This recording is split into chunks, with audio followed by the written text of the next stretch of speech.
때는 작품을 볼 때는 다른 매개관이 없이 보는 게 좋은데 직접 보는 게 좋은데 아주 자세히 보세요. 한번 보면 그림이라고 느껴지지 않는 그림이에요. 그런 독특한 있는데 혹시 오늘의 동해라고 아세요? 여러분들? 상황이 안 좋구나. 아무튼 여기는 사파 저쪽까지 그런 것 같아요. 그죠? 사파. 그리고 이제 작품들 쭉 있는데 여기는 아마 이제 본인의 최근 여기가 아마 지금 안희정 기사 편지를 써서 보내지는 않았나 보죠? 보냈던 거고 저 편지 전체가 한 통입니다. 한 통? 네. 보냈던 거고 그런 거 보내고 있어요. 저 편지가 이제 좀 사연이 있는 게 제가 이제 지사가 수감이 되시고 이제 너무 답답한 상황들이 많이 펼쳐졌습니다. 그것만 얘기해도 어떤 면이 답답했는지만 얘기해도 뭐 3시간 정도 얘기할 수 있을 것 같은데 그 상황을 이제 전혀 모르시잖아요. 그래서 제가 그 답답함 그리고 제가 발견한 어떤 모순들 그런 거에 대한 분노 이런 걸 담아서 정말 이 상황을 역사적인 기록을 해야겠다. 뭔가 이 역사의 현장에서 그 역사의 현장에 계셨던 그리고 지금도 영어의 몸으로 그 현장에 계신 거나 다름없는 그 사람한테 내가 내 손으로 편지를 써서 전달을 해야 되겠다라고 생각을 해서 손글씨로 1초부터 57초까지를 다 쓰고 한 편의 글을 그렇게 다 쓰고 감옥으로 이제 보냈는데 이제 지사께서 이제 출소하실 때 편지 받은 것들을 대체로 이제 남기지 않으셨다고 합니다. 그냥 이제 여러 가지 심리적인 이유가 있었겠죠. 그런데 저 편지는 도저히 없앨 수는 없어서 글의 주인에게 저걸 한 편의 글로 이제 보고 글의 주인에게 물려주겠다라고 하셔서 출소하실 때 봉투를 이렇게 간단한 짐을 들고 나오시는데 그 속에 이제 저게 있는 게 보이더라고요. 제가 사진에서. 그래갖고 진짜로 돌아오는구나 이렇게 생각을 했습니다. 근데 저 편지 내용에 제가 이제 생각하는 뭐 정치적인, 사회적인 그런 것들이 다 이제 들어 있습니다. 그거에 대해서는 차차 또 말씀 나눌 기회가 있을 거라고 봅니다. 상황을 이해하셨어요? 네. 그러니까 안희정 지사가 감옥에 계시잖아요. 안희정 지사의 말하자면 제일 쫄병 참모, 제일 핫바리 참모. 웃기려고 하는데 알지? 약간 진지했구나. 그러니까 안희정 지사에게 예술, 감성 그런 것을 키워줄 수 있는 참모가 되고 싶어서 바지에서 그셨고 그 활동하는 도중에 이 비극적인 사건이 벌어졌는데 그 사건에 대해서 이 사회가 광풍처럼 뭐라 하니까 그 거대한 광풍 기억나시죠? 네. 그 광풍에 맞서서 적어도 한 여인이 있었다. 저는 이제 본인 작가님이 그런 것을 단순히 혼자 마음속에 가지고 있었던 게 아니고 그걸 이제 글로 써서 책도 내시고 또 이렇게 편지를 써서 지사님께 보냈다는 거예요. 네. 그 지사님이 지금 버리지 않고 간직해서 이따가 출소한 뒤에 본인한테 오늘 아카이브전이에요. 일종의 작가지만 작가의 삶의 뭔가 여러 가지 기록들, 중요한 기록들과 함께 작가님과 함께 전시하는 거예요. 알겠죠? 옷이 좀 좋게 입었잖아요. 그리고 작품들을 많이 보면 좋은데 오늘 그 작품이 많이 오지 않았죠? 다 팔렸어요. 본인 작품 얘기 하시죠. 진짜 이 부분에 대해서 제가 참 드릴 말씀이 많은데 저는 사실은 이 전시를 제가 모든 책임을 지고 안 하는 게 맞을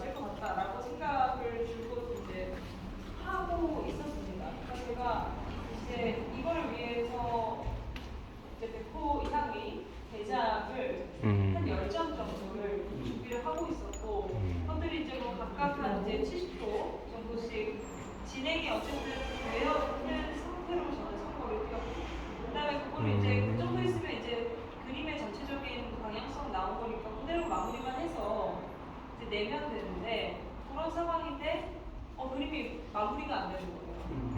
마무리가 안 되고 안 그려지더라고요. 그래서 제가 이거는 안 되겠다. 또 제가 이게 안 될 때는 다 이유가 있거든요. 그래서 이게 무슨 이유일까 생각을 해봤더니 지금이 제가 어떻게 보면 약간 위기이자 기회로서 제가 제 작품 세계를 정말 원점부터 돌아보고 이거를 수정을 해나가든 처음부터 다시 시작하든 이게 뭔가 아무튼 자기 부정과 파괴와 재생이 필요한 시점들이 작가한테마다 있습니다. 근데 저한테 그런 시점이 이제 온 것 같다라고 생각을 했습니다. 그리고 그 시점이 왔을 때 이제 확신 없이 그린 작품을 그냥 이렇게 쭉 전시해가지고 하는 건 구색은 좋을지 몰라도 이게 자기가 거짓말을 하는지 아닌지는 자기만 알거든요. 그래서 제가 절대로 타협을 할 수가 없다. 이 부분은 나와 타협을 할 수 없으면 대중에게도 절대 보여서는 안 되는 것이다라고 생각을 하고 과감하게 정말로 모든 걸 다 내려놓는 심정으로 시간을 보냈습니다. 사실 뭐 그랬는데 이제 그때 되니까 조금 더 제가 작품을 하면서 외면하고 있었던 것들이 보이더라고요. 제일 처음 제가 봤던 거는 되게 사소한 거, 자연, 뭐 그냥 바람, 그런 거에 대한 사랑, 그리고 그냥 살아있다는 것 자체에 대한 즐거움 이런 것들이 보이더라고요. 근데 이런 거를 이제 작품을 할 때 당연히 그런 동기에 힘입어서 하는 거 아니냐라고 반복을 할 수 있는데 사실 작품을 할 때는 우리가 그런 거를 필요로 합니다. 그러니까 비평적 거리라고 하죠. 그래서 우리가 그리는 어떤 대상이 있다고 하면 그 대상에 이제 밀착이 돼서 그리는 건 맞는데 그렇다고 해서 온전하게 그 대상 속에 머무르거나 그 대상 자체가 될 수는 없는 겁니다. 그래서 작업을 할 때 우리는 어떤 그 미묘한 이격감과 거리와 또 틈새, 마음속으로 보이는 상과 실제 보이는 상, 그리고 실제 상으로부터 느꼈던 감흥과 그림을 그리면서 생기는 심리적 작용들, 이런 것들이 미묘한 틈새들과 불협화음을 가지고 상호작용하면서 어떤 결과물을 만들어내는데 그게 작품이거든요. 그래서 그것들이 만드는 그 역학적인 공식이 조금이라도 뭔가 어긋나는 게 있으면 그거는 아무리 겉이 좋아도 작품이 될 수가 없습니다. 그때 작가는 내가 멀쩡히 해놨는데 이렇게 하면 멀쩡해 보이겠지, 잘해 보이겠지 라는 마음으로 커버를 치려고 하는 순간 그 작가 죽는 겁니다. 그래서 제가 그냥 작가로서 죽기 전에 저를 죽여버린 거였습니다. 그렇기 때문에 제가 작품을 가져가기 어려울 것 같다라고 이제 한마디로 제가 정말 모든 책임을 가지겠다 이렇게 했었고 그때 이제 관장님께서 이제 발상의 전환을 하셔서 그냥 사실 그렇게 예술과 정치의 경계에 서서 활동을 하는 것 자체가 예술일 수도 있다. 근데 저는 뭐 그 말씀의 뜻을 그렇게 이해했습니다. 사실 예술을 한다는 게 우리가 예술을 왜 해요? 뭐 돈도 안 되고 힘들고 재료 가끔 돈이 되죠. 네, 제가 너무 진지한 것 같은데. 그 철학 교수님을 무서워하거든요. 아 그래요? 철학을 이제 복수 전공 이수를 했던 적이 있어서 철학 교수님들을 약간 무서웠는데 이제 철학 교수님이신데 넉살이 너무 좋으셔가지고 제가 철학을 못 먹었어요. 약간 얘기를 끊을게요. 네. 아까 그러니까 원래 오늘 전시회를 하면 지난 겨울에 서울에 전시하셨잖아요. 네. 전시하셨고 또 기존에 본인이 가지고 있는 작품도 어느 정도 있을 것이고 그런데 이제 이 젊은 작가고 또 광주에 와서 전시하면 이 전시를 위한 창작 기획이 있으셨던 것 같아요. 그랬는데 이제 그게 작가가 어느 순간 그거 그려지지 않는데 그릴 수는 없잖아요. 그죠? 그 말씀하신 거고, 그래서 오늘은 이제 기본적으로는 새로운 작품을 가지고 광주에 와서 권 작가의 작품을 가지고 토론하는 시간보다는 권윤지 작가가 작가로서 어떤 사람인가 하는 것을 조금은 입체적으로 볼 수 있도록 각하의 방식으로 구성된 지금 이 전시회예요. 그래서 본인이 책임진다 했잖아요. 그렇죠? 네. 그래서 제가 갑작스레 그 말 들으니까 그런 제안을 하나 드리고 싶어요. 그 그림이 완성된 날 반드시 광주에서 전시회를 한다. 와. 그게 책임인가요? 당연히 동의하고요. 제가 아까 그 이제 끊어놓던 얘기의 연장선이 이거였어요. 그러니까 뭐였냐면 제가 그렇게 생각을 해서 저의 어떤 더 그림보다 더 깊은 동기 이런 것들을 발견을 하고 나서 이제 겨우 용기를 내 가지고 제가 가져올 수 있는 자료들을 가져왔는데 걸어놓고 보니까 이게 뭐 누추하긴 한데 전시가 말이 안 되는 건 아니고 그래서 생각을 했는데 이거보다 세상에 가져올 게 훨씬 많았잖아 라고 하면서 지금 약간 이거 안 되겠다 주말에라도 다시 기차 타고 내려와서 좀 더 채워야지 되겠다 이런 생각이 막 들고 있는데 이게 사실은 이게 한 번이 어렵지 두 번은 안 어렵잖아요. 뭐 스키 타는 것도 그렇고 그래서 이게 어쨌든 제가 갖고 있는 것 중에 보여줄 수 있는 거의 범위를 그동안 굉장히 보수적으로 좁게 어떻게 보면 작가적인 강박 같은 것도 있어요. 작가들한테는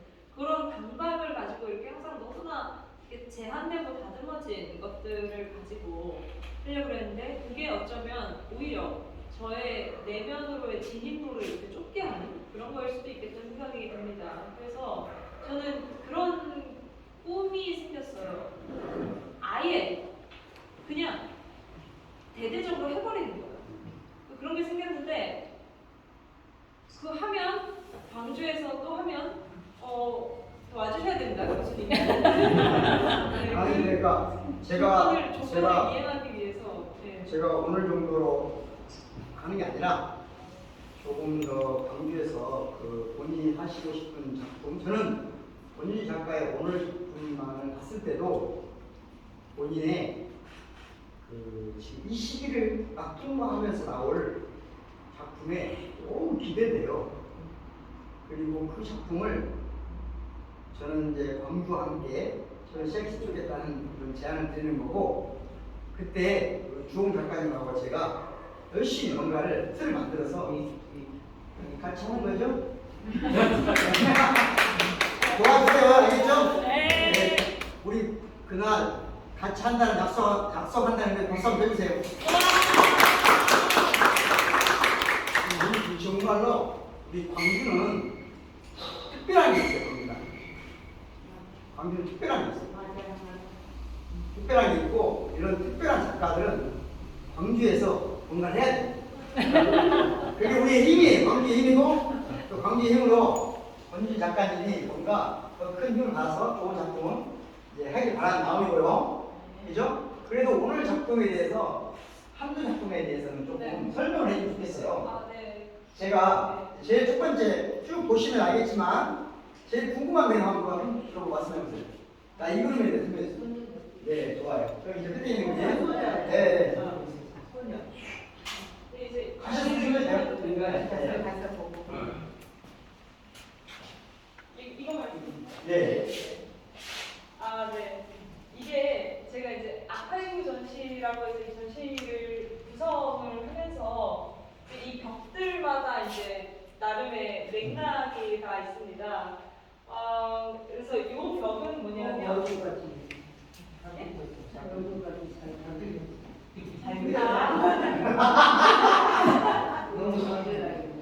잘 못 그렸어요?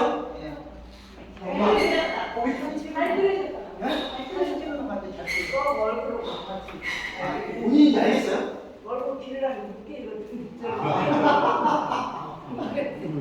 말씀하세요. 그래서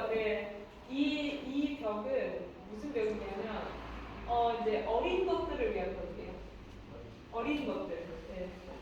그러니까 저 벽이랑 저 편지가 붙어있는 벽은 이제 이 인간사의 벽이거든요. 인간의 어떤 그러니까 제가 사실 정치 활동을 하게 됐던 이유도 마치 피는 물보다 진하다처럼 인간사가 물감보다 더 농도가 짙은 것 같다라는 그런 자각이 있었기 때문에 저한테 가장 이제 짙은 물감으로 그림을 그리되 그게 이제 실제 물감이 아니라 정치적인 언어이고 그런 거일지라도 저는 그 길을 가겠다라고 생각을 했었던 거였습니다. 근데 제가 이제 그래서 저는 항상 뭐 예쁜 그림, 아름다운 그림, 시대적인 작품 이런 것보다 저한테 어떤 것이 가장 큰 울림을 주고 크게 사용하게 하는가에 맞춰서 작업을 해왔어요. 근데 그들 중에 이제 저를 가장 어떻게 보면 말하자면 이제 진지하게 만들었던 제일 좀 이렇게 힘들게 만들면서도 그걸 마치 놓을 수 없는 뭔가로 이끌었던 것들이 이제 어리고 작은 것들이었어요. 그러니까 저런 인간사의 벽이 여기랑 여기인데 그것들은 이제 다 큰 사람들끼리의 얘기잖아요. 근데 그렇게 다 커버리기 전에 정말 이제 자기 스스로가 가진 아름다움을 자기도 이제 자각을 못하는 상태로 이렇게 너무 순수하게 있는 그 모습들이 저한테는 그렇게 이제 애틋할 수가 없었고 또 그런 이제 작고 애틋한 존재들의 눈빛이 이제 지켜줬으면 좋겠다. 그러니까 그게 지켜지려면 좋은 세상이 또 돼야 되는 거겠죠.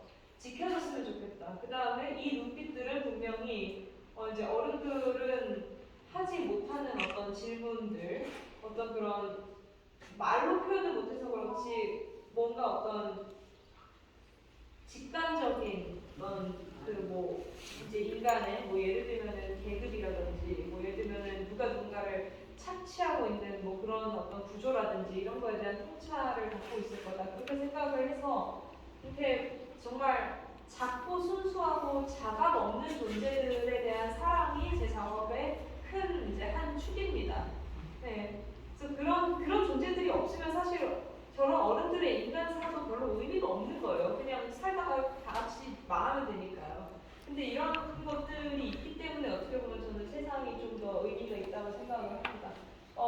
그런 이제 동기에서 저는 계속 작고 어리고 뭐 말하자면 귀엽고 귀여움을 마냥 귀엽게 그리진 않죠.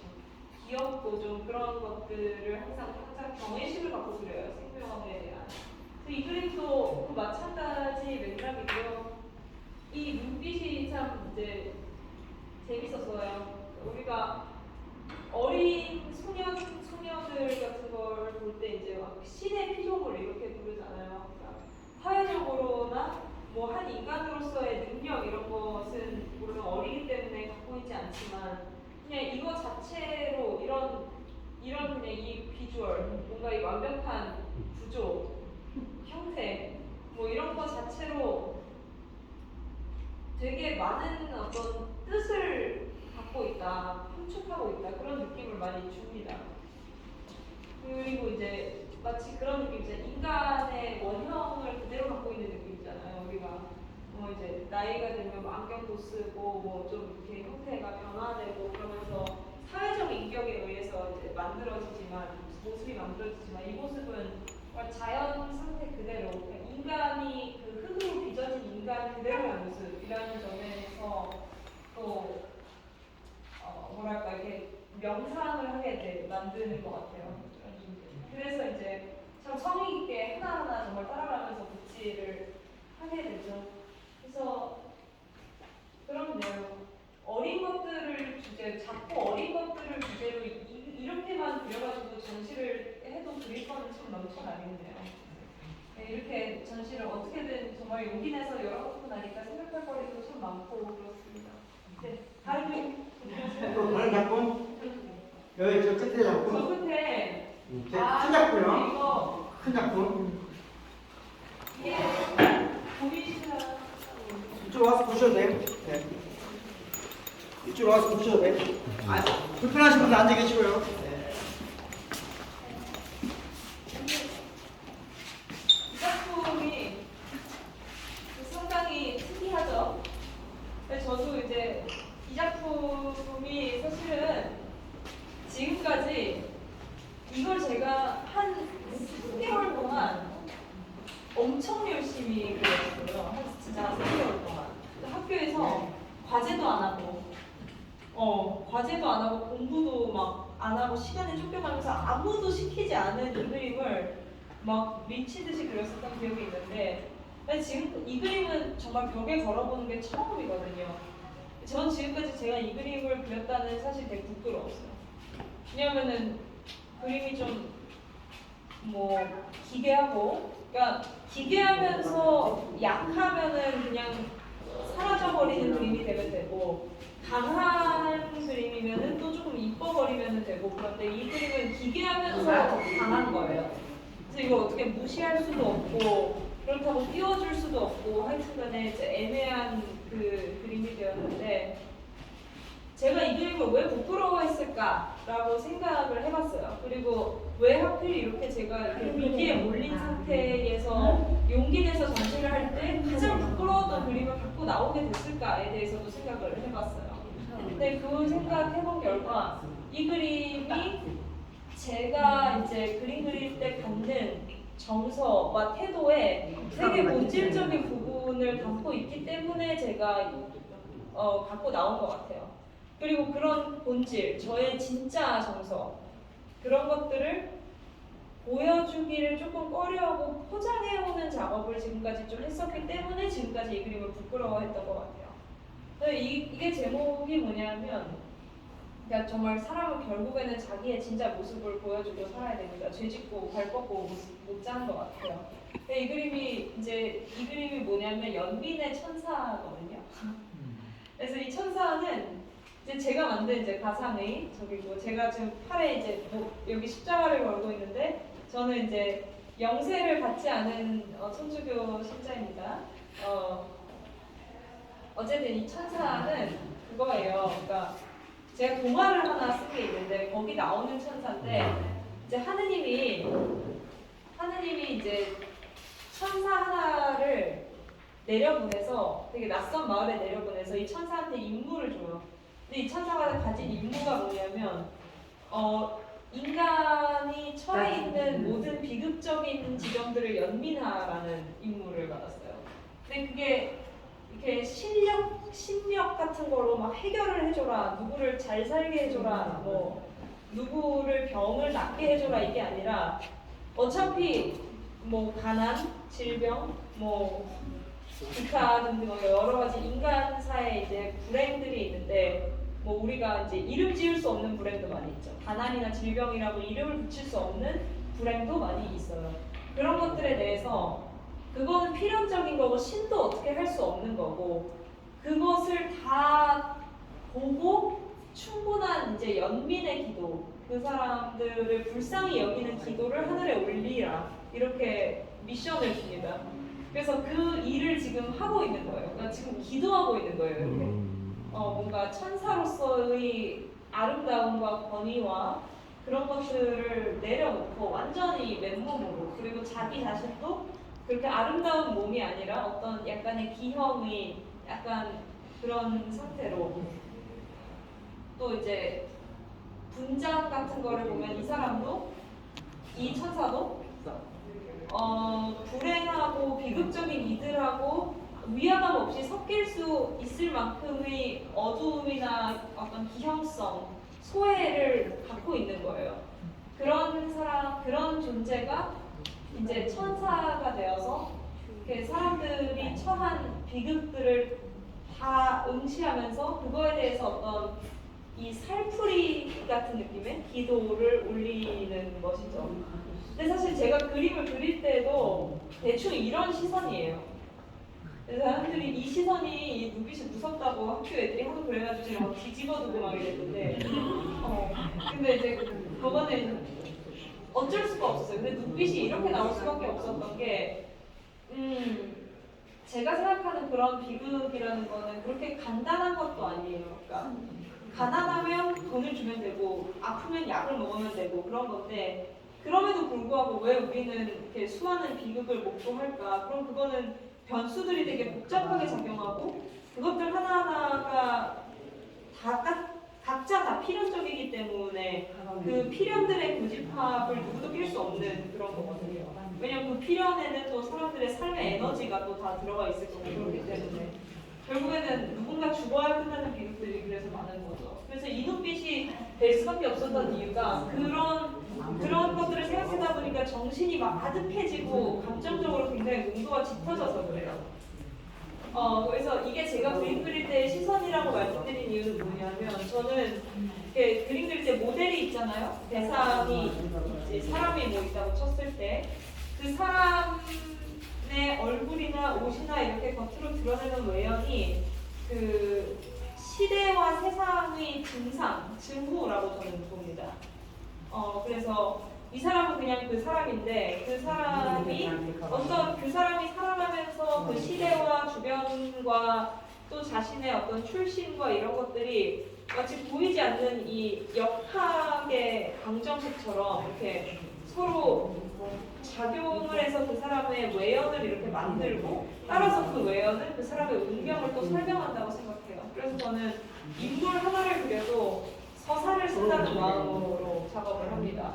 근데 그 서사를 그냥 쓰는 게 아니라 이 천사가 갖고 있는 것과 같은 그런 어떤 연민의 좀 그러니까 과학적인 연민의 시선으로 그렇게 씁니다. 네. 그래서 이 그림이 마치 저의 근간이 되는 것 같은 그런 그림인데 지금까지 이것이 이제 기괴하니까 드러내길 꺼렸는데 이걸 드러냄으로써 저의 작업 태도와 앞으로의 어떤 작업을 해가는 데 있어서는 용기랄까 이런 것에 변화가 생기리라 생각합니다. 다음. 아니 혹시 여기 그림 설명됐다고 궁금하신 거 있으세요? 없어? 예. 있으면 편하게 말씀하셔도 돼요. 없어요? 네. 이거 왔으니까 좀 독도 한번. 여기는 무슨 그림? 여기는 이제 이게 이제 아카이브 적이다 보니까 이건 되게 옛날에 그림입니다.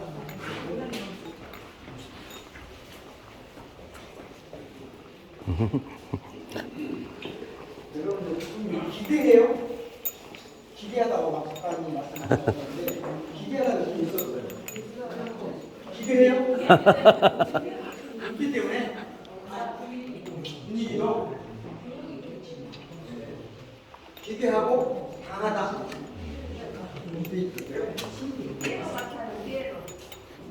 네.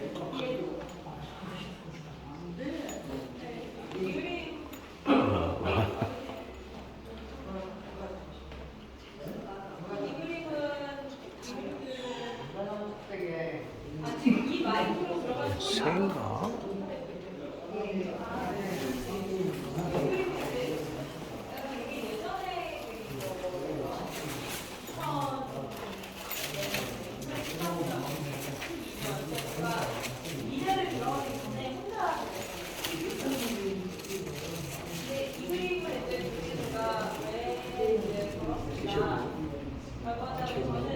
필요 없어요?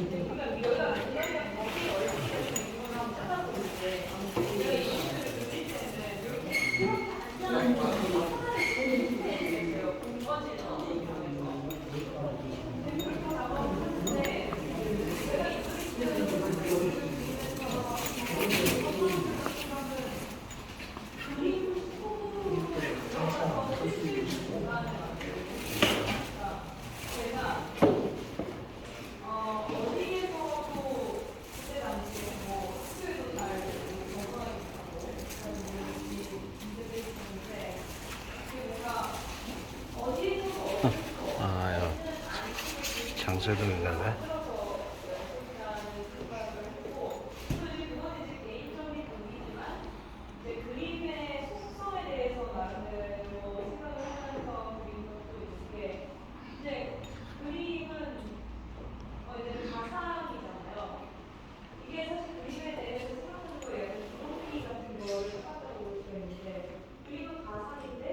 그거에 색이 칠해지는 어떤 실체가 되는데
공간, 그러니까 그림에 재현된 공간의 스케일이 상당히 큽니다.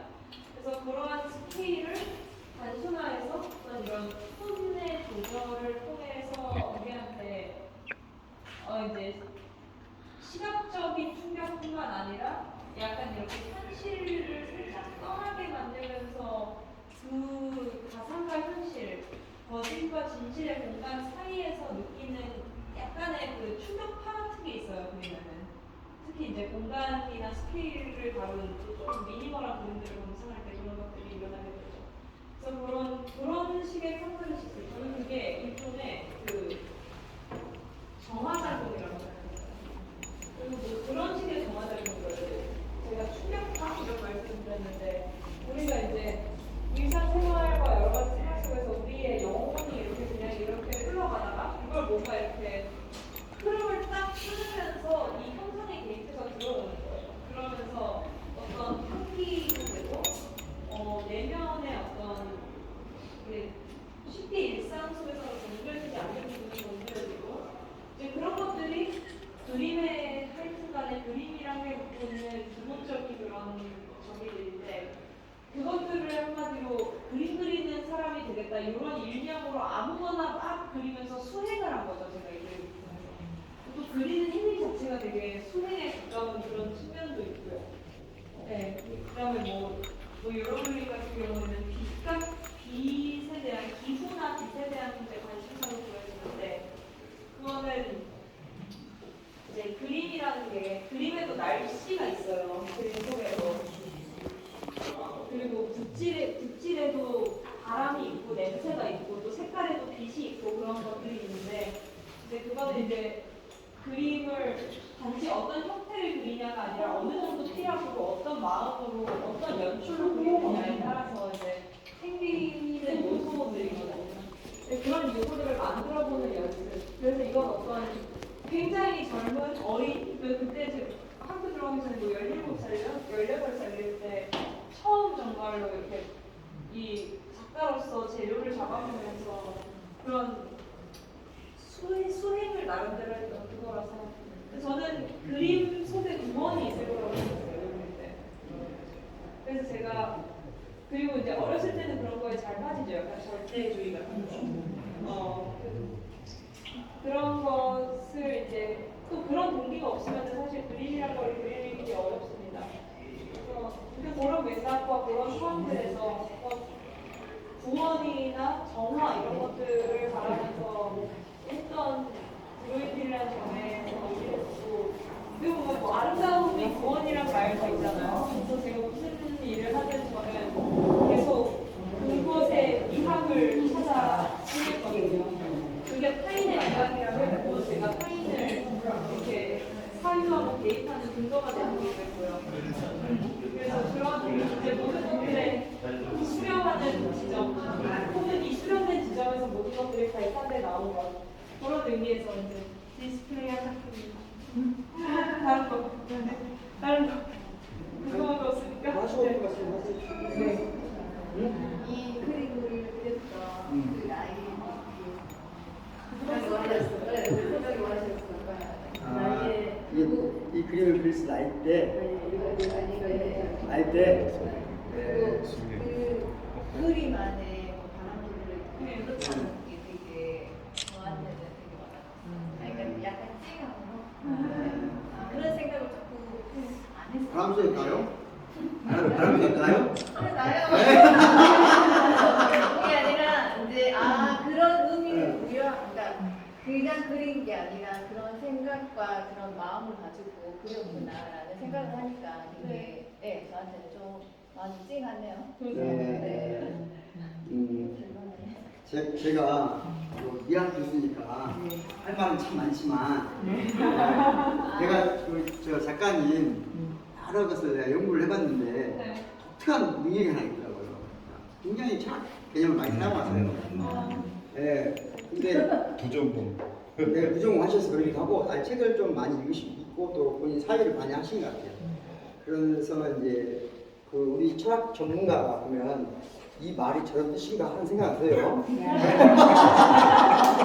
그런데 독특한 능력이 있어요. 이게 중요한 게 뭐냐면은 본인의 개념 체계가 있어. 이거 되게 중요한 거예요. 그러니까 이게 다른 어떤 학자에 의해서 어떻게 되냐가 중요한 게 아니고, 권윤주 작가님은 이 그림도 그렇지만 언어 사용하는 언어가 자기 체계가 있어요. 그러니까 그 체계가 이게 약간 오래간만이에요. 이 체계가 굉장히 깊이 어떤 이 차원의 세계에서 독특하게 느껴지는 깊이가 있잖아요. 그러니까 아마 이 권윤주 작가님의 마음의 세계를 모르겠는데 개념의 사용 그 틀이 보면 굉장히 깊이가 있어요. 그래서 막 그림도 그 같이 사용하는 말이 서로 부딪히는 것 같으면서 굉장히 어울려. 굉장히 어울리는데 또 저쪽 한번 가볼까요? 네. 너무 재밌죠? 네. 이쪽으로 이쪽하고 하셔야 돼요. 괜찮으세요? 쓰러지지 마시고. 아니. 괜찮아요? 네. 다 네.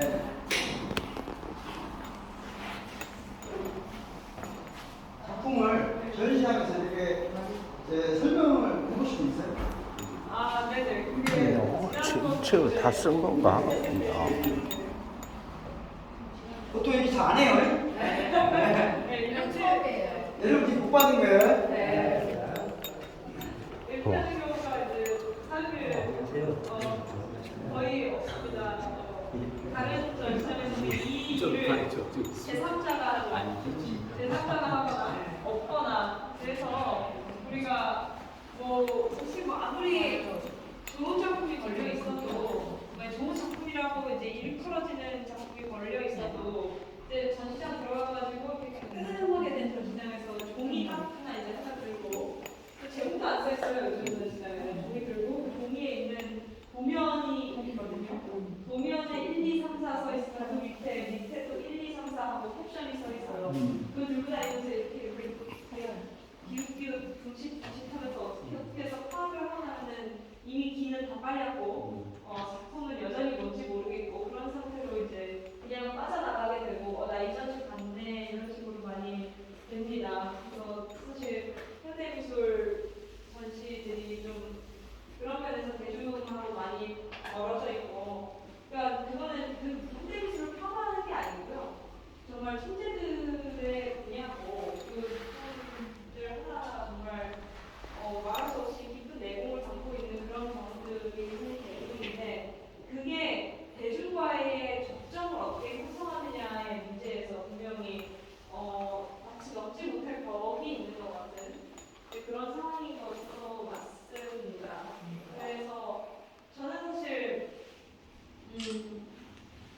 그림을 그리는 데 있어서 계속해서 사실 회의를 많이 했었어요. 그러니까 저는 그림을 그리고 싶었던 최초의 이유가 그림을 그림으로써 남한테 도움이 되고 싶어서 그림을 그렸던 거거든요. 그래서 원래 꿈은 사실 사파가였습니다. 제가 그림을 전공하게 되고 처음 이제 가졌던 그림으로 뭘 할 것인가에 대해서 사파가 되었어요. 그러니까 저는 제가 아무리 좋은 일을 하고 아무리 그래도 그게 저의 선에서 이렇게 충족이 되는 게 아니라 남한테 실질적으로 어떤 도움이 되는 걸 바랬었거든요.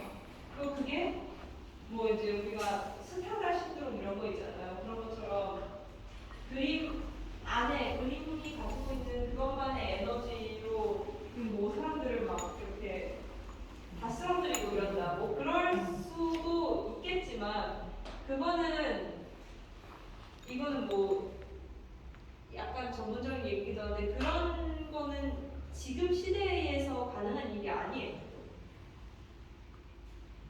어쨌든 그래서 저는 남들한테 좀 파급력이 있고 도움이 되는 거를 그림으로써 하려면 어떻게 해야 되는가에 대한 고민이 항상 많았습니다. 그랬기 때문에 제가 예술 읽어주는 비서관 얘기도 왜 나온 거냐면 노무현 대통령 때 책 읽어주는 비서관이 있었다고 했거든요. 그 비서관은 일주일 내내 책만 읽고 대통령한테 책의 내용을 브리핑해서 영감을 주는 역할이에요. 근데 저는 그 역할을 예술로 해보고 싶었던 그런 꿈이 있었습니다. 그래서 제가 안희정 캠프에 그렇게 정말 맨몸으로 찾아갔다는 게 싸게 먹고 갔다는 게 아니라 맨몸으로 그냥 제가 이 생각도 못했는데 누구한테 맨몸으로 갔다 그러니 깜짝 놀라더라고요. 제가 이게 아닌데 막 이러면서 그래서 이제 안희정 캠프에서 그렇게 일을 하게 됐었던 것도 있었고 나중에 제가 지사님한테 물어봤어요. 그때 테러범일지 아닐지 어떻게 알고 받아줬냐고 옆에 오게 해줬냐고 강호도 치우고 그랬냐고. 이 그림은 그거예요. 그러니까 우리가 이게 이제 게로의 십자가라는 유적이 있는데 그거는 한글 번역명이고 이제 독일어 명칭은 따로 있습니다. 근데 그런 유적이 있는데 그게 이제 르네상스 좀 전에 우리가 생각하는 그 르네상스보다 조금 전에 그 약간 그 조금 투박한 르네상스의 시기가 있어요. 그런 거 잘 안 배워요. 근데 아무튼 그 과도기 같은 데가 있는데 그게 이제 남부 유럽에서는 조금 더 빠르고 북부로 올라갈수록 좀 르네상스가 늦어집니다. 그리고 북부 특유의 또 이 모습이 있는데 이거는 이제 독일에 있는 유적을 모티브로 제가 그림을 그린 거고 그게 약간 형태라든지 이런 게 약간 투박하거든요. 해부학적으로 조금 안 맞고 근데 그렇게 좀 이제 미술사의 여러 유물들을 보면 누가 봐도 엄청 잘 만든 게 있고요. 약간 삥뜨 나간 것 같이 못 만든 것들이 있어요. 근데 재밌는 거는 그 삥뜨 나간 것처럼 못 만든 것들에 있어서 오히려 더 그 만든 이의 신앙심 같은 것들이 느껴지는 경우가 있어요. 그러니까 우리가 막 그런 거예요. 그러니까 우리가 고백을 할 때 누구한테 사랑하는 사람이 있어가지고 고백을 할 때 완벽하게 고백하는 것 같은 거 별로 없잖아요. 그러니까 뭔가 이상한 상황에서 이상한 말실수를 했다가 그게 더 막 뭐 엄청 오글거리는 고백이 돼버려가지고 사귀고 막 이런 식으로 그런 것처럼 이렇게 뭔가 이렇게 실력이 약간 부족하고 약간 이제 조악함 속에서 느껴지는 간절함이 더 아름답고 저는 그게 더 좀 민중적이라고 생각하는 편이에요. 그래서 제가 그 정교의 유적을 좋아합니다. 예, 정교. 동방정교회. 그러니까 그 유적들을 못 만들었다는 게 아니라 그 특유의 투박함이 있거든요. 그래서 제가 마치 그런 걸 상상해 보기도 했어요. 어떤 필부가 집에서 나무를 혼자 깎아서 만든 유적은 어떤 모습일까? 십자가 어떤 모습일까? 이런 걸 상상해 보기도 했어요. 그래서 이거는 이제 저만의 예술상입니다. 그리고 이 그림을 그릴 때 뭐 개입했던 그런 여러 가지 생각들이나 뭐 제 동기는 사실 저 안쪽에 아까 한참 설명드렸던 그 천사상에 대한 거하고 거의 비슷합니다. 네, 뭐 말할 때 크게 하세요. 됐어요. 일단 그런 건 아니었는데 약간 그런 거. 팔이 잘려서 이거는 이 정도 설명할 수 있을 것 같고 제 그림들을 보면 농도가 짙은 편이에요. 목탄 같은 것들 이렇게 살살 써가지고 우아한 톤을 만드는 것도 목탄에서 가능한데 저는 뭔가 이렇게 시각적인 거에서 끝나기보다 이렇게 몸에 체중이 실리고 힘이 실리고 그런 속에서 뭔가 이렇게 모든 감각들이 복합적으로 쓰여지는 거.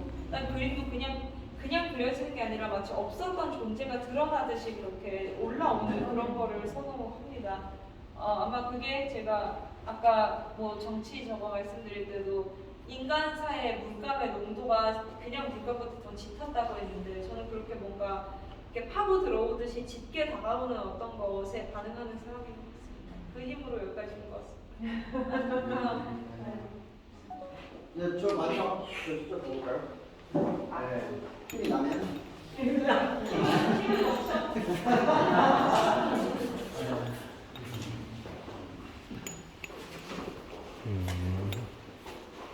예. 예수상이고 소나무당에서 근데 또 소위 어떻게 감옥에서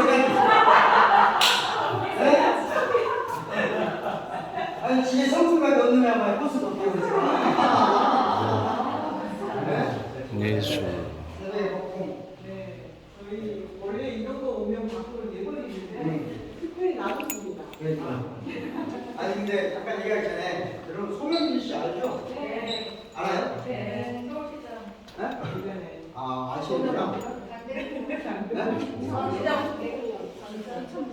아, 지금 소나무당 대표를 알고 있어요? 네. 권 작가님 소나무당 비례대표 몇 번이었어요? 5번? 5번에도 하고 있어요? 네. 모르고 여기까지. 어제 동생이 살았어요. 네. 근데 어쩌다가 송영진 만난 적 있어요? 아, 그게 제가 계속 활동하면서 당대표를 한 번도 못 뺀 비례후보로 활동을 하다가 구치소 유리창 너머로 처음 인사를 네. 드렸는데 네. 진짜 뻘쭘했던 게 여기 딱 가가지고 제가 진짜 웃겼어요. 웃지도 않는 상황이. 저는 이제 당대표를 세우고 있는구나 이러고 완전 긴장해가지고 이렇게 머리도 이렇게 하고 막 이렇게 좀 첫인상이 좀 이렇게 하고 그 다음에 그럴 새도 없이 자켓이고 뭐고 벗어가지고 거기다가 전부 맡기고 이렇게 들어갔는데 제가 당대표가 계시니까 인사를 해야 될 거 아니에요. 그래가지고 처음 뵙겠습니다. 근데 구치소 방탄유리가 너무 두꺼워서 머리를 퍼포먼스가 되네. 처음 뵙겠습니다. 우와 이러고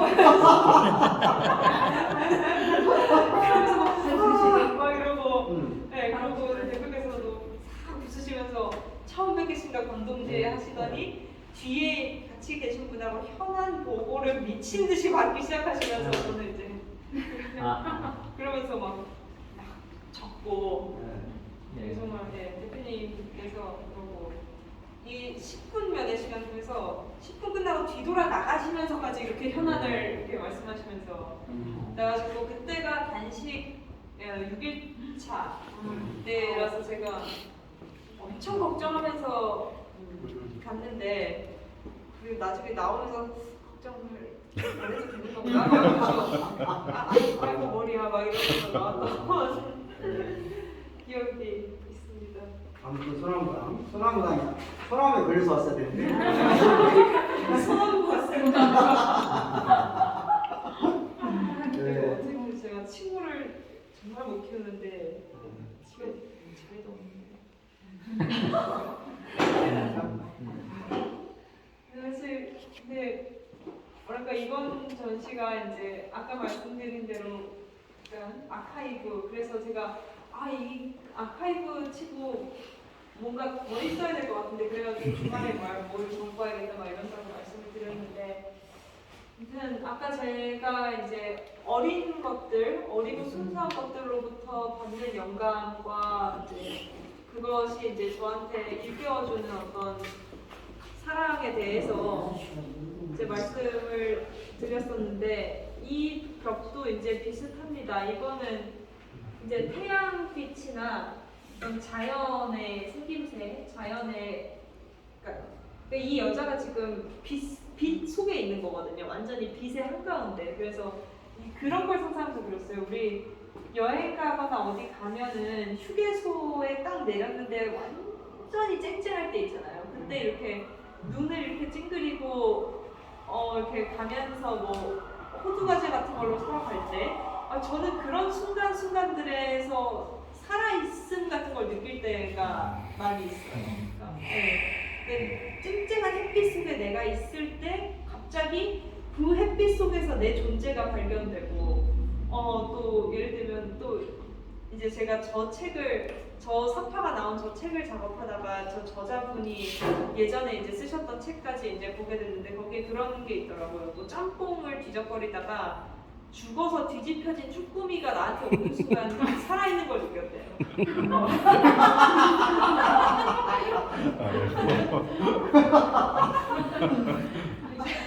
그럴 때가 있죠. 네. 있어. 그런 것처럼 이렇게 별거 아닌 순간인데 갑자기 어떤 이렇게 우주 속에 있는 것처럼 되면서 이 존재가 일깨워지는 순간들이 있고 저는 그런 순간들 속에서 약간의 그 아름다움을 발견해요. 그게 이제 뭐 간단해요. 그냥 문 열고 나갔는데 바람이 불 때 이제 그 바람 속에 이렇게 있게 되면서 그 바람이 뺨과 그리고 이 바람이 눈동자를 스칠 때 감촉 같은 거 아세요? 안구에 바람이 스칠 때 감촉이 있어요. 그리고 그럼에도 불구하고 이제 그 안구는 이제 물질인데 내 눈은 시각이잖아요. 그러니까 그 물질적인 거와 시각적인 거의 그 사이를 느낄 때가 있어요. 그 바람 불 때. 요즘 제가 감각이 좀 많이 섬세한 편이라 그런데 아무튼 그런 어떤 이렇게 자연 속에서 내가 확인하게 되는 어떤 나의 존재? 그거는 어떤 약간 낯설어진 사물들, 낯설어진 빛, 낯설어진 표정 그런 것 속에서 이제 확인이 되는 거라고 생각을 했거든요. 그래서 여기는 이제 살아있음에 관한 저의 그 감흥들을 담은 구간입니다. 그래서 그 중에서 이제 이 그림이 제일 직접적이죠. 햇살 속에서 진짜 한 여자가 이렇게 눈을 이렇게 심취하게 뜨고 뭔가 이제 뭘 할지 모르지만 뭔가를 이제 하려는 태세로 있으니까 옷도 잘 맞춰 입고. 네. 뭐 아무튼 그렇습니다. 사실 그래서 저는 그런 갈등을 항상 빠져요. 우리가 그림을 그릴 때 그 모델이 원상이라고 하고요. 그거를 그려놓은 그림 모상이라고 표현을 하거든요. 근데 아무리 그림을 잘 그려도 원상이 더 아름다우면 난 그림을 그리지 말아야 되는 건가라고 생각할 때가 있습니다. 근데 인물을 그릴 때 별로 그런 생각을 안 해요. 왜냐면 인물은 가만히 있으려면 가만히 있을 수도 있고 또 인물은 나랑 동족이잖아요. 그러니까 내가 표현할 수 있는 그 깊이나 공감할 수 있는 정도나 그런 게 다 이제 내 안에서 데이터를 가져올 수 있는 것들이란 말이에요. 그래서 사람을 그릴 때는 그런 생각 안 하는데 특히 뭐 그런 거 그릴 때 원상을 쫓아갈 수 없다는 생각을 많이 합니다. 초여름 저녁에 바람이 되게 시원하면서도 포근하고 너무 몽환적이고 아름답잖아요. 거기는 뭐 향기, 그다음에 그 바람을 내가 직접 맞을 때 내 몸의 촉감, 그걸로 인해서 촉발되는 어떤 여러 가지 뭐 정서라 그래야 되나, 아무튼 그 상태 자체를 그림에 담아야 되는 건데 이거는 색깔 같은 걸로 승부가 안 나는 뭔가 더 고도화된 작업 같다. 그래서 제가 그런 생각도 해요. 뭐 향수가 있는 것처럼 바람을 채집할 수 있는 그런 건 없을까? 그런 생각도 해봅니다. 그래서 그 원상, 제가 아름답게 여기는 그 원상들을 부족하지만 할 수 없지만 어떻게든 저만의 방법으로 쫓아가 보려고 한 그런 이제 드로잉들이라고 할 수 있을 것 같아요. 여기는.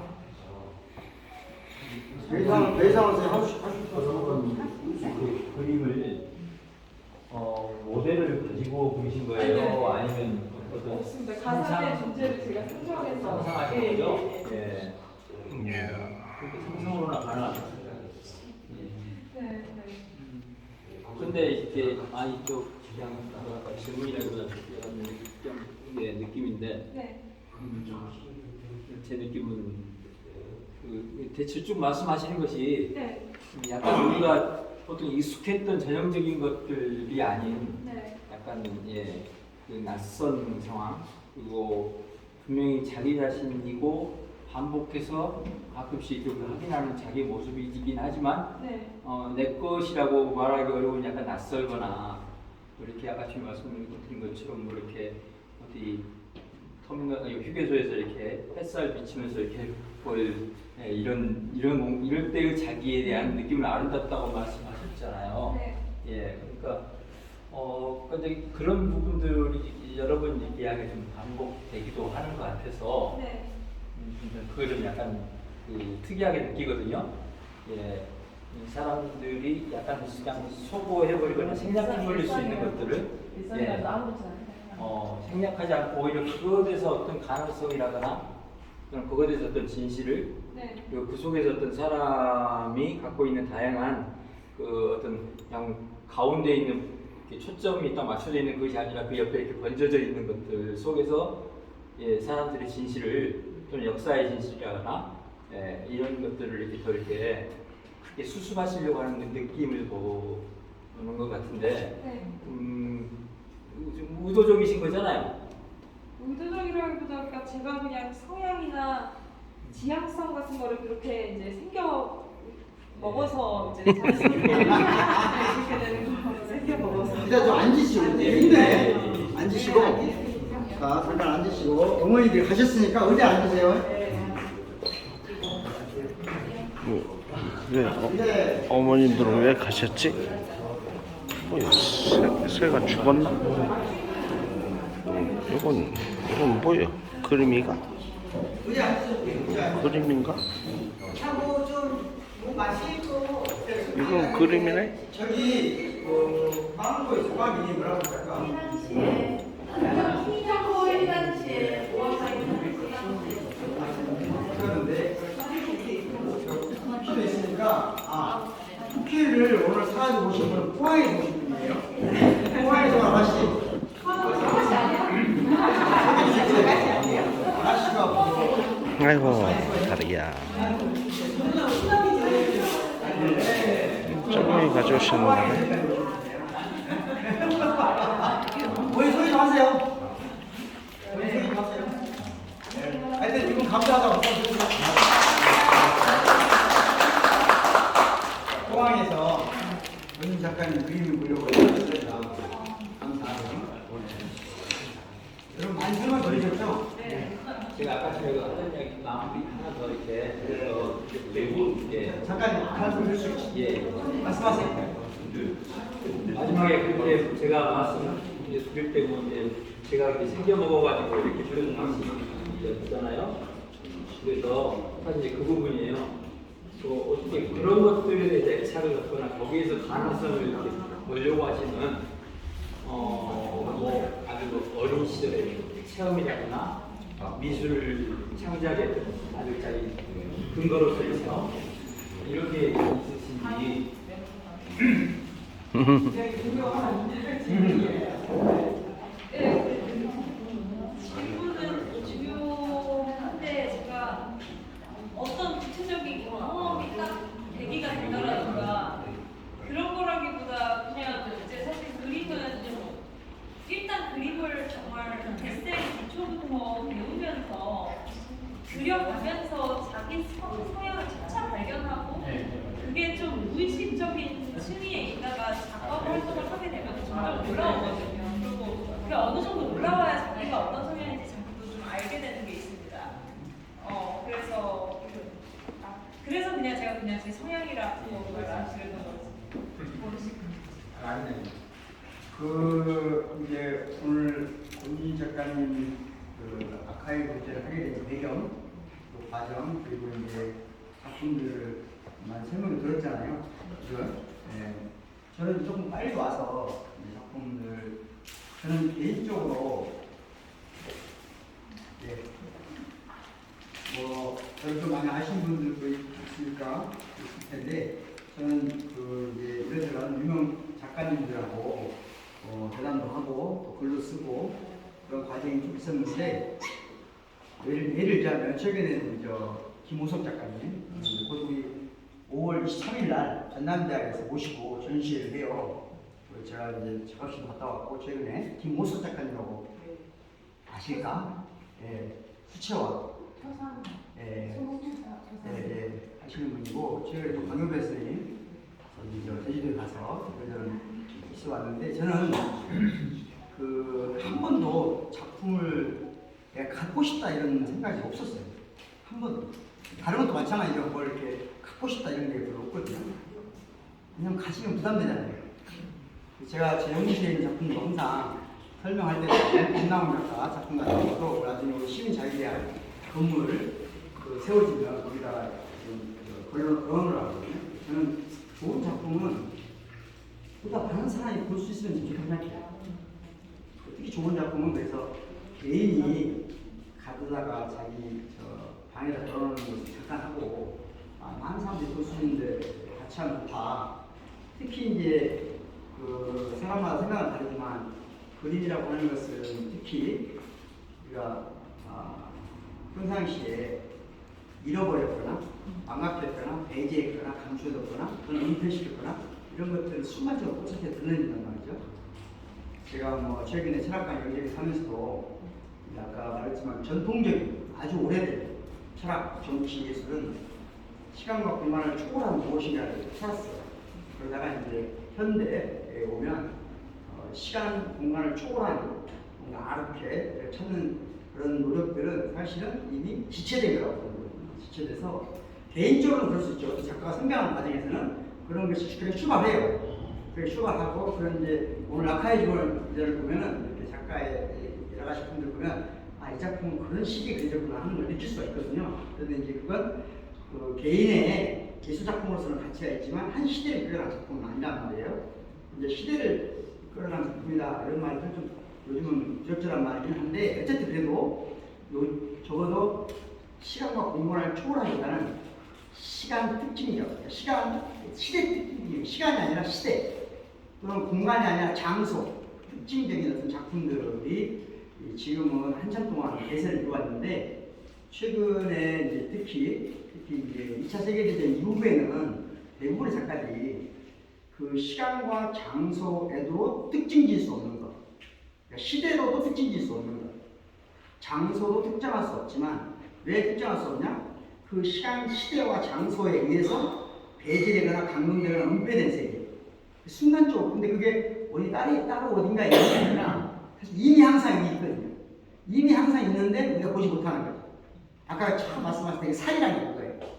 이미 항상 있지만 아직 도래하지 않은 거. 아직 보지 못한 그 순간을 작가가 이제 신체적으로 머리로가 아니라 머리로 기억해서 가는 게 아니라 신체적으로 왔을 때 이제 작품이 탄생하는 거라고 생각하고 그런 시점에서 사실은 이제 그런 작품으로 광주에 와서 만났으면 했는데 이제 그런 여러 가지 정치 과정 속에서 좀 어려움이 있었고 또 그런데 이제 그 다음에는 정말 한 여자분 약속하신 거예요.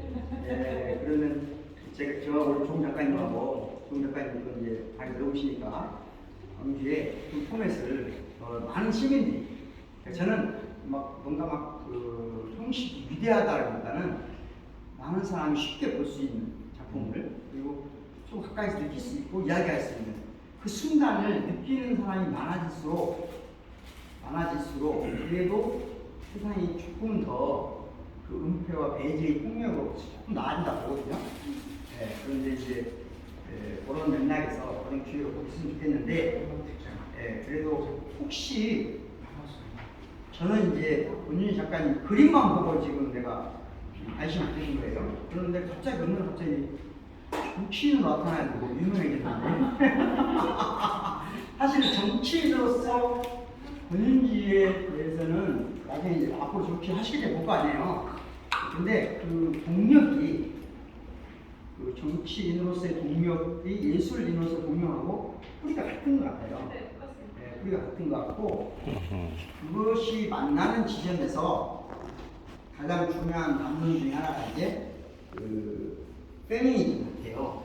어떤 여성주의라고 할까요? 페미니즘 같고 그 관련해서 최근에 이제 여러 책도 내셨죠. 책에 보시면 이제 책 좀 들어주세요. 하셨어요? 예, 파괴할 수 없는 것.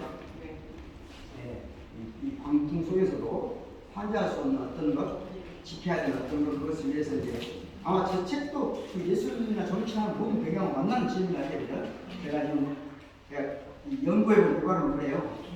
작가 본인이 연구해본 결과는 그런데, 그런데 그래서 그 얘기를 조금 여기서 깊이 있게 할 수는 없고 그 세 가지가 만나는 지점, 그러니까 예술, 정치가 출발하는 지점이기도 하고 본인 작가 작품 세계의 작품을 창작하는 그 동력이기도 하고 그것이 저는 개인적으로 약간 우리가 서로 이제 그 공유점 또는 뭐 약간 오해를 하기 위해서 오해를 좀 막기 위해서 약간만 설명드리면 아마 저희 세대의 보통 저희 우리 배상호 선생님과 그러셨을 것 같고 여기 저희 세대에 비슷한 부분의 세대에 대학을 다녔던 분들은 그냥 자기가 다 페미니스트인 줄 알아요. 포괄적인 페미니스트인 줄 알아요. 진보주의자. 네, 자기 친구라고 생각한 사람이라고 친구라고 생각하는 사람. 그렇지, 되게 생각해요. 그랬기 때문에 사실은 페미니즘이 왜곡되는 또는 약간 기형화되는 이 과정에 대해서 잘 몰라요. 왜냐하면 진짜 페미니스트가 아니라 포괄적으로 페미니즘을 지지한다는 정도의 도덕적인 마인드가 없었기 때문에 이 과정의 변화에 대해서 대부분 사람들이 몰라요. 모르고 지금 오늘은 갑자기 저 같은 경우도 오늘은 갑자기 우리 전남대학교 학생들 커뮤니티에 철학과는 밑거체가 말이에요. 밑거체. 철학과들은 믿고 걸러라. 그러니까 밑거철. 밑건철. 네. 그러니까 전남대 커뮤니티에 철학 학생이 글을 쓰면 무조건 이건 버려. 네, 잊지 마라. 네, 잊지 말고 버려라. 그리고 이제 철학과는 페미니즘의 소굴이다. 이런 말이 있어요. 네, 있는데 저도 이제 그 전까지는 그러니까 그걸 알게 된 게 시민자유대학 막 시작할 때쯤이에요. 2015년 이때쯤 처음 알게 됐고 그 과정에 쭉 저도 연구를 했는데 어쨌든 저는 이제 그 권윤지 작가님이 이 문제에 관해서 저는 지금 적어도 아방가르드적 위치에 있다고 해요. 전이. 그러니까 그것이 우리 사회에 우리에게 필요한 이야기, 우리가 해야 될 이야기에 던진 부분이 있거든요. 여러분들 혹시 이제 약간 의견 다르고 관심 다를 수 있지만 그 부분하고 예술 세대를 정리하는 관련해서 하시고 싶은 말씀 있으면 해주시면 네, 교수님께서 설명해 주신 그대로인데요. 예술과 그다음에 실제 정치 활동과 그다음에 그것을 책으로 써내는 것의 동기라는 거는 사실 똑같습니다. 그러니까 결국에 사실 저는 막 제가 의외로 별로 목적 지향적인 스타일이 아닙니다. 그러니까 뭘 해야지 뭐 며칠까지 뭐 무슨 공부를 해서 뭘 자격증을 따야지 막 이런 식으로 목표를 딱 정해놓고 돌진하는 스타일이 아니라 그때 저한테 주어진 뭐 생각할 거리라든지 할 일이라든지 거기서 최선을 다하고 책임을 지고 그 다음에 완전히 잊어버리는 스타일이에요. 그래서 그러니까 그 말이 적당한지 모르겠는데 제가 좀 연구를 해보니까 그러니까 무엇을 이루기 위해서가 아니라 뭘 잃지 않기 위해서 그런 게 굉장히 강하신 것 같더라고요. 소중하다고 생각하는 어떤 순간순간 작은 것들이지만 자기가 굉장히 소중하다고 하는 것들이 버려지거나 짓밟히거나 분폐될 때 그에 대한 반작용 그런 굉장히 향이 강하신 것 같더라고요. 사실 사실 제가 물건 같은 거나 이런 건 엄청나게 잃어버리고 그러는데 제가 이제 뭔가를 사수하려는 그런 말씀이신데요. 뭔가 이렇게 사수하고 줄다리기에서 끝을 안 놓치려고 이렇게 꽉 잡고 버티는 그런 방식으로 뭔가를 해오는 게 맞습니다. 왜 그러냐면 사실 뭔가를 이루겠다라는 게 저는 이제 되게 좀 추상적인 거라고 생각해요. 예를 들어서 작가들이 흔히 많이 꾸는 꿈이죠. 어느 공모에 붙겠다. 어느 미술관에서 전시를 하겠다. 몇 년 안에. 그런. 아니면은 무슨 평론가한테 글을 받겠다. 이런 이제 그런 것들이 있고 또 정치 활동을 하는 사람들도 어떤 위원회에서 무슨 자리를 갖겠다. 아니면 어느 정도 주목도와 지지도를 이렇게 해서 내가 손에 얻을 것이다. 이런 거가 있는데 제가 이제 이상하게 그런 게 하나도 없어요. 제가 하나도 없고 결국 제가 이제 항상 좀 집착 아닌 집착을 하는 건 진실인 것 같아요. 그러니까 그게 다인 것 같고 그다음에 제가 정치적으로 어떤 사고를 할 때도 이제 편을 나누고 그런 거를 별로 좋아하지 않습니다. 오히려 이제 그냥 저는 무슨 당, 누구 정치인 이렇게 보는 게 아니라 권력과 시민을 좀 나눠서 봐요. 이게 좀 되게 러프한 얘기일 수 있는데 이제 권력이 어떻게 사람들을 그들의 뜻대로 사고하게 하고 그 사고가 정치적인 힘으로 작동하게 하고 그 정치적인 힘에 대해서 사람들이 어떻게 한마디로 속는가. 여기서 속는다는 거는 사람들이 자신의 정의감이나 자신의 정치적 이제 효능감을 어떠한 특정 세력이 그걸 충족시켜 줄 거라 생각하고 자신들이 정의를 위해서 나아가고 있다고 좋은 세상에 살고 있다고 생각하지만 그 세상이라는 것이 권력에 의해서 연출되어 있기 때문에 사람들은 약간 그 통속의 내에 있는 그런 상황들을 의미하거든요. 그러니까 제가 진짜로 약자의 편에 서고 싶다라는 거, 약자의 편에 선다는 거라는 건 결국 그 진실을 은폐하는 구조에 대해서 치열하게 접근해서 그 구조를 계속 폭로하는 일이 됩니다. 그렇기 때문에 사실 뭐 제가 직접 경험한 일이 페미니즘 이슈였고 이래서 뭐 제가 뭐 반페미 전사 뭐 이런 식으로 알려져 있기는 하지만 저는 뭐 다른 이슈들 또는 이제 이슈를 넘어선 어떤 이 권력 구조에 대해서 접근 방식 자체가 그냥 그렇습니다.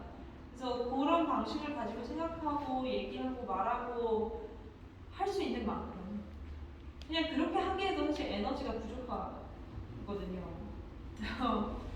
그러니까 반페미 전사 이런 표현을 많이 쓰죠. 네. 그러면 이제 이렇게 생각할 수 있어요. 보통 사람은 그것으로 생겨날 수 있는 오해, 그런 쓸데없는 비판, 가치 없는 이야기를 듣기 싫으니까 그런 얘기 안 하고 다른 말로 적당히 포장하는 말을 찾거든요. 근데 그렇게 하면 아무도 관심을 안 가져요.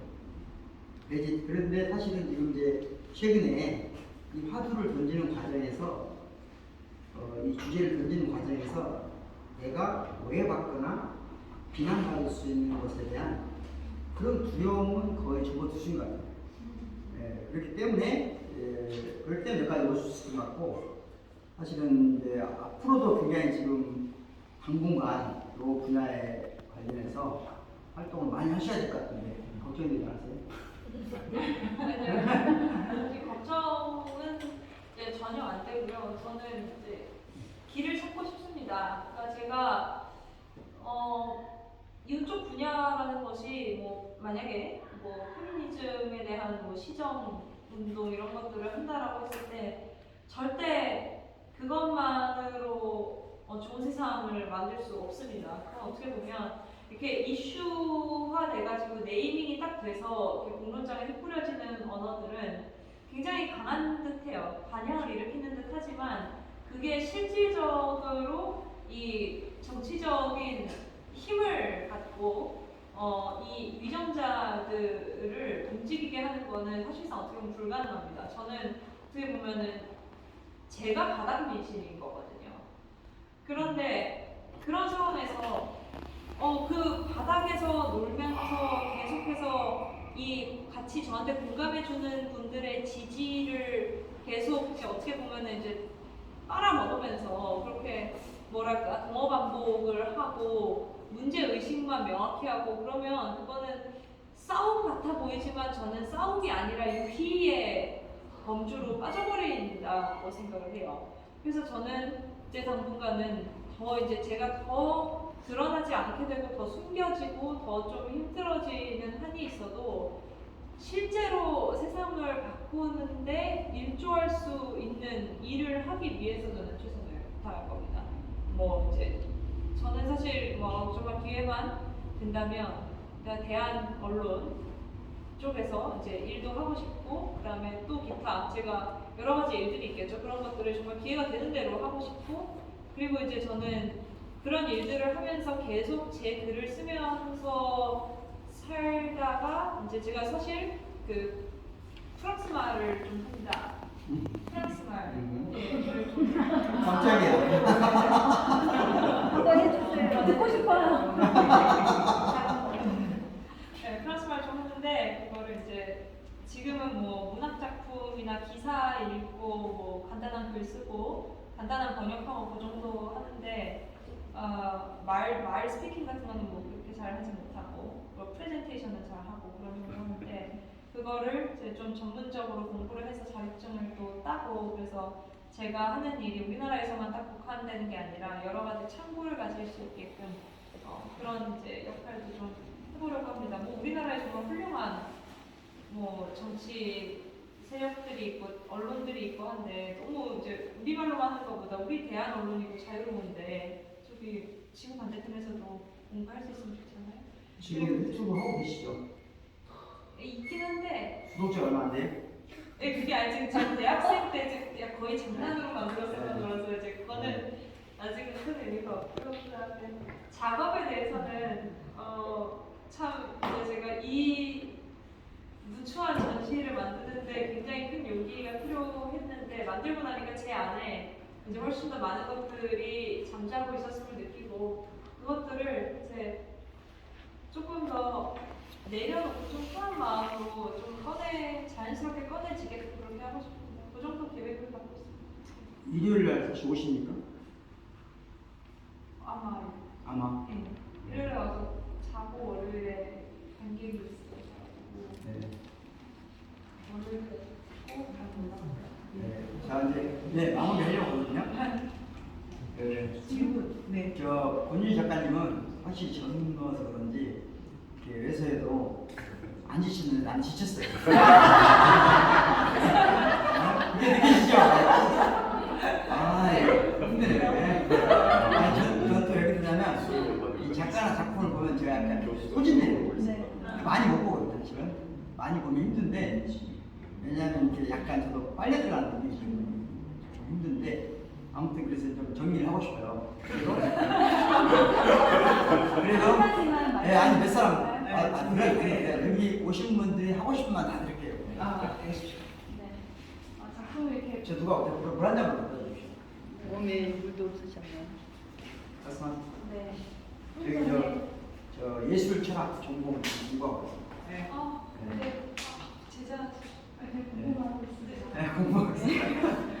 좀 전에 이제 그 친구란 표현을 쓰셨는데 네. 친구가 되고 싶다 이런 표현을 쓰셨는데 이제 사실 정치적으로는 보면 전사처럼 이렇게 활동을 하시지만 이 작품을 봤을 때는 사실은 그 다른 이면 그러니까 그 약한 자들이든 아름다운 것이든 슬픈 것이든 그것들이 있는 그대로를 이렇게 그것들이 드러나고 있구나 이런 생각들이 많이 들었어요. 슬픈 건 슬픈 대로 아름다운 건 아름다운 대로 밝은 건 밝은 대로 이렇게 드러나고 있구나 이제 이런 생각이 많이 들었거든요. 근데 사실은 뭔가 하나를 이렇게 잡고 전사적으로 돌진하게 되면 사실은 내 주관, 또 내 시각, 내 관점으로 사실 그것들이 드러나기가 어려운데 참 놀랍게도 그거는 그것대로 전사대로 살면서 또 이 작품대로 그 생명들이 이렇게 드러난다 이런 생각이 좀 들었습니다. 저기 이 작품도 사실은 괴기하다기보다는 뭐랄까 하나의 어떤 뭔가 통로인데 위와 아래를 이어주는 통로이기도 하고 근데 그것도 이제 슬픔을 담고 있긴 하지만 수박한 그대로 온전히 나를 다친다 그런 전반적으로 들었던 느낌이 보통 우리가 예술가가 수행자이기도 하다고 저는 생각을 하거든요. 네. 수행자의 모습이 상당히 많이 이렇게 보이면서 근데 또 한편은 되게 정치적으로 활동을 하시다고 하니 한편은 염려가 좀 됐어요. 예술가가 정치적으로 이렇게 또 산다고 그러니까 정치적인 실제로 정치에 뛰어들어서 산다고 하면 많은 부분에서 영향을 받을 수밖에 없을 텐데 어떤 그런 부분에서의 어떤 마찰이라던가 고민이라던가 이것도 있을 수 있겠다 이런 생각이 좀 들었었습니다. 어쨌든 작품을 보면서 어린 것, 그 다음에 또 굉장히 우리 삶에 가까운 존재들 그것들을 정말 온 몸으로 바로 이렇게 본인이 통로가 돼서 본인이 사실은 매개가 돼서 그것들을 그렇게 통과시켜줬구나 이런 느낌이 들어서 감동적으로 봤습니다. 또 가는 거? 원래? 네. 있는 것 같아요, 보니까. 그 사람은. 소나무당 예상 안 왔어요? 소나무당? 이 선거 끝난 지 언제인지 아직도 경제로 우리 선생님 아세요? 네. 어디 가시는 사이에요? 아, 우리 권동지 잘 알죠. 권동지. 권동지 잘하죠. 그 뒤에 선생님 어디 가시는 사이에요? 소나무당이에요? 아니 아니에요? 그냥 몇번 뵙고 그냥 그 페미니즘 그 인터뷰 했던 그런 누구지? 손혜원 의원님 방송에서 이제 이야기를 듣고 정말 어린데 용감하다라는 거. 그리고 저도 지금 딸을 이제 어린 나이는 아닌 것 같은데. 네? 어린 나이는 아니 아니고. 어리시잖아요. 그러니까 20살 넘었는데. 그래서 가장 저는 이제 큰 20대가 넘은 딸을 둘을 키우면서 이 페미니즘에 관한 거에 대해서 너무 이게 극이 양분 너무 나눠져 있잖아요. 좋은 쪽, 네. 나쁜 쪽. 페미니즘을 갖고 있으면 이상한 여자가 되기도 하고 남자가 여자를 바라보는 관점이 또 너무 이렇게 적대적인 부분도 있고 이런 거를 굉장히 유하게 풀어주는 걸 보고 굉장히 놀랬고 멋있어 보였고 얘기를 많이 해보고 싶은 생각이 들었는데 우연찮게 네. 소나무당에 우연찮게. 저는 이제 소나무당에 뭐 관심이 처음부터 들어가려고 했던 건 아니고 송영길이라는 정치인이 멋있었고 그분의 책을 읽고 소영길 정치인이 멋있습니까? 저는 그분의 책을 보고 먼저 느끼기 시작했어요. 아. 썼던 책들을 4-5권이 됐는데 아, 책으로 봤습니다. 예, 그분이 보는 세계사라든가 본인이 가지고 있는 정치 이념이라든가 막 이런 것들이 굉장히 중립적인 입장에서 중도에서 이야기를 많이 잘 풀어내시는구나. 외교 같은 부분도 그렇고 그래서 그냥 걔는 좋은 정치인이다라고 생각하는 와중에 이제 광주 내려와서 이렇게 이상하게 인연이 됐어요. 거기에 또 이렇게 계셔가지고 오늘 이 자리까지 와서 이렇게 뵙게 됐는데 저도 이제 예술을 전공하는 입장에서 예술을 하시면서 정치 그래서 저는 이제 질문이 있다면 금방 하고 싶었던 질문 그거였어요. 정치와 예술의 동력은 한 가지예요 라고 아까 물을 흘러가는 말씀을 하셨잖아요. 너무 이게 철학적인 답이어가지고 딱 한 가지만 꼽는다면 한 가지예요. 그 동력이 무엇일까요? 무엇이라고 생각하시나요? 그게 좀 궁금했어요. 근데 하나의 동력으로서 둘이 나오는 건데 그 둘 중에 하나를 뽑으라고 하시면은 뭘 뽑아요? 제가 지난번에 매불쇼에서인가 그만 하는 것 같은데 저같이 철학 학문하는데 철학, 정치, 예술에 현대에 와서 철학, 정치, 예술의 공통점이 있어요. 그게 뭐냐면 그러니까 진리와 정의와 아름다움이 확정된 세계가 있어요. 확정됐다고 믿을 수 있는 세계. 그 세계를 갖는 게 아니고 과학이나 또는 시스템 또는 상품화된 예술. 그 바깥에 아직 과학이나 시스템으로 가지 않은 그 영역에 머물러 있어야 되거든요. 머물러 있다고 해서 그럼 우리는 비진리, 추한 것만 하는 게 아니라 그 사이에 경계에 머물러 있는 유사성이 있어요. 유사성. 그러니까 정치도 예술도 저처럼 철학도 현대에 와서는 그러니까 그 유사성이 지금 막 서로 분리되는 게 아니고 그러니까 저한테도 그런 질문하는 사람 많은데 예전에 많았거든요. 정치하는 것처럼 정치 뭐 할 거냐 했는데 저는 제가 정치한다고 보거든요. 그러니까 정치인을 안 하는 거지 직업으로 정치를 안 하는 거지 일상이 정치잖아요. 그러니까 다 하는 거고 그 정치적인 것을 외시하거나 무시하거나 무지한 상태에서 예술이나 학문을 한다는 건 저는 불가능하다고 봅니다. 그런 학문은 이미 진리와 정의와 아름다움이 확정된 영역에서 땅을 차지하려고 하는 것이고 얻으려고 하는 것이지만 그것이 아니라면 그건 서로가 경계가 불분명하니까 아마 이제 제가 권 작가님을 관심을 가지고 오늘 사실은 이제 저는 제 눈을 믿거든요. 제 눈을 한 번 본 그림에 빠져들어서 이제까지 온 건데 이제 특히 그 다음에 사용하는 언어 책에서나 지금 말로나 하시는 거 보면 두 가지 언어가 있어요. 제가 보기에 하나는 이제 본인이 공부하면서 쭉 공부하시고 쉽게 말하자면 책으로나 이렇게 뭐 이런 걸 통해서 공부해 오신 것으로 된 언어가 있어요. 이 언어는 저보다 딸리겠죠, 아무래도. 딸리겠죠, 아무래도. 그런데 어떤 언어가 있냐면 아까 이제 아주 작은 감각적 경험이자 누구나 우리 하늘을 보잖아요. 이렇게 하늘을 볼 때 내 신체가 신체가 감각을 한단 말이에요. 그럼 그 감각 모두를 다 개념화할 수는 없잖아요. 그런데 그 감각들을 자기식의 언어로, 그게 저는 꼭 어떤 작가들은 언어로는 안 되거든요. 안 되고 이미지로 되는데, 그걸 이제 발달대장 용어로 하면 사유 이미지. 이미지로 사유하는 거예요. 이미지로 사유하는데 그걸 이렇게 언어로까지 만드는 독특한 능력이 있으신 분이에요. 제가 보기에 보통 이제 그 이미지로 사유하는 것만 되는 사람은 화가가 되는 거고, 그게 언어적으로 막 가까워서 하면 시인이 되고, 이게 두 가지 약간 산문적인 능력이 있어요. 그래서 이제 그런 산문적이면서 사유 이미지 이런 능력이 있고, 그래서 언어가 그림도 바로 그 세계에 나왔기 때문에 특정한 양식, 우리가 알고 있는 미술사적 양식, 어떤 것으로 소환해서 환원시킬 수 없는 그런 세계가 있으니까 우리가 흥미를 주는 거잖아요. 그러니까 이런 작가님들은 이제 그 앞으로 어디로 갈지 모르죠. 조금 불안하긴 하죠, 약간. 제가 사실은 성황당 들어가기 전에 이제 관심을 가지고 봤어요. 여기 나왔는데, 불안한 거예요, 이분이. 왜 불안했냐면, 큰 사고를 칠 것 같은 느낌인 거야.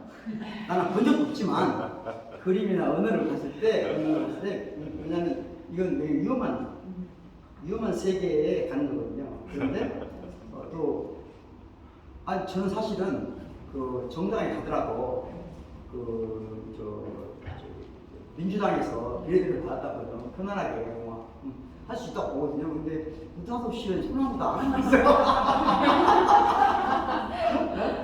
그래서 지금 사실 이제 소나무당 나온 뒤에 또 한참 페미니즘도 관련된 막 소나 있잖아요. 그러니까 이제 여기 우리 오늘 대담한다고 여기저기 우리 시민자유대학에서 올린다 봐요. 이제 제 주변에 또 페미니 전사들이 많거든요. 반페미니만 있는 게 아니고 페미니 전사들이 나한테 와서 교수님 괜찮으시겠어? 앞으로 교수님 대학생활 괜찮으시겠어요? 와서 그런 친구들도 있고 그러던데, 이 권윤 작가는 다른, 그러니까 보통 공부만 했으면 그 언어에 빨려 들어요. 그런데 자기의 감각, 그 감각으로 그러니까 세상에 그 자연물이든 사람이든 사건이든 정치든 삶을 사건 자체를 자신의 감각으로 이렇게 들어온 것을 자신의 감각으로, 자신의 이미지로, 자신의 언어로 뭔가 이렇게 정확하게 이해하거나 풀어보거나 공유하려고 하는 의지가 굉장히 강한 것 같아요. 어렸을 때도 있었던 것 같고, 그 맥락에서는 이쪽 이제 처음에 이 그림이 굉장히 제가 오랫동안 봤는데, 이분은 이 예술가로서 살 수밖에 없는 사람이에요. 왜냐하면 가상 속에 있을 때 현실보다 더 현실적인 그런 감각 능력을 갖고 계신 것 같아요. 그래서 그런 분들이 보여줄 수 있는 세계는 정해지지 않았거든요.